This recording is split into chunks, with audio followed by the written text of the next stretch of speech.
പരിശുദ്ധ മാസമായ റമളാൻ വിട പറയാൻ ദിവസങ്ങൾ മാത്രം ശേഷിക്കെ റമളാനിലെ അവസാന വെള്ളിയാഴ്ച വിശ്വാസികളെ കൊണ്ട് നിറഞ്ഞ പള്ളികൾ.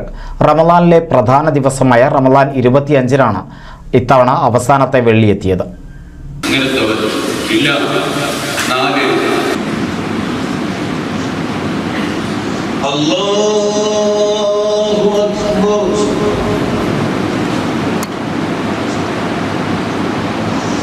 ആ സമയത്ത് അദ്ദേഹം ഹയാത്തില്ല.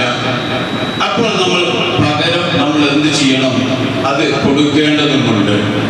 പ്രഭാതം മുതൽ പ്രദോഷം വരെ അന്നപാനീയങ്ങൾ വെടിഞ്ഞ് ദൈവപ്രീതി മാത്രം കാക്ഷിച്ച് ദൈവീയ ചിന്തകളിൽ മുഴുകിയ വിശ്വാസികൾക്ക് ഈ വർഷത്തെ റമളാനിലെ അവസാനത്തെ വെള്ളിയാഴ്ച റമളാൻ 25 കൂടിയായതോടെ അതിരറ്റ സന്തോഷമാണുണ്ടായത്.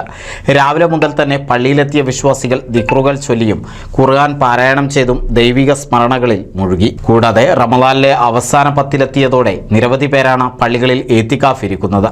റമളാനിലെ എല്ലാ വെള്ളിയാഴ്ചകളിലും പള്ളികളിൽ വൻ ജനത്തിരക്കാണ് അനുഭവപ്പെട്ടത്. പ്രത്യേകത ഏറെയുള്ള അവസാന വെള്ളിയാഴ്ചയും പള്ളികൾ നിറഞ്ഞു കവിഞ്ഞു. രാവിലെ മുതൽ തന്നെ അവസാന വെള്ളിയാഴ്ചയിൽ പള്ളികളിൽ വിശ്വാസികൾ എത്തിയിരുന്നു. ഇന്ന് ഈ വർഷത്തെ വിശുദ്ധ റമളാനിലെ അവസാനത്തെ വെള്ളിയാഴ്ചയാണ്. നമ്മളൊക്കെ ചെയ്യേണ്ടത്, ഈ വിശുദ്ധ റമളാനിൽ നാം ഒരുപാട് കാര്യങ്ങൾ നേടിയെടുത്തു. പട്ടിണി എന്താണ് എന്ന് നാം മനസ്സിലാക്കി.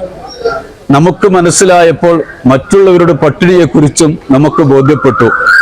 ദാഹത്തെക്കുറിച്ച് ഓർമ്മിച്ചു, ക്ഷീണത്തെക്കുറിച്ച് ഓർമ്മിച്ചു. ഇത് മൊത്തത്തിൽ എല്ലാവർക്കും, എല്ലാ ജീവികൾക്കും ഇങ്ങനെ ഒരു അവസ്ഥയുണ്ടാകും എന്ന് നമുക്ക് മനസ്സിലാക്കാൻ കഴിഞ്ഞു. ജുമാ നിസ്കാരത്തിന് തിരക്കേറിയതോടെ പലരും പള്ളിക്ക് പുറത്തുനിന്നാണ് നിസ്കരിച്ചത്. പള്ളികൾക്ക് മുന്നിൽ പന്തലിട്ടാണ് നിസ്കരിക്കാൻ പലയിടത്തും സൗകര്യമൊരുക്കിയത്.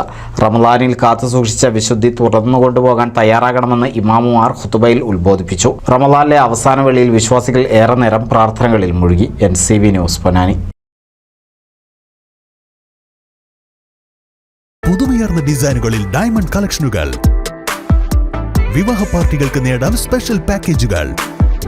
സ്വാഗതം പുതുമയാർന്നൊരു ഷോപ്പിംഗ് എക്സ്പീരിയൻസിന്. Kerala golden diamonds, the family jeweller, main road, Vadakkekad.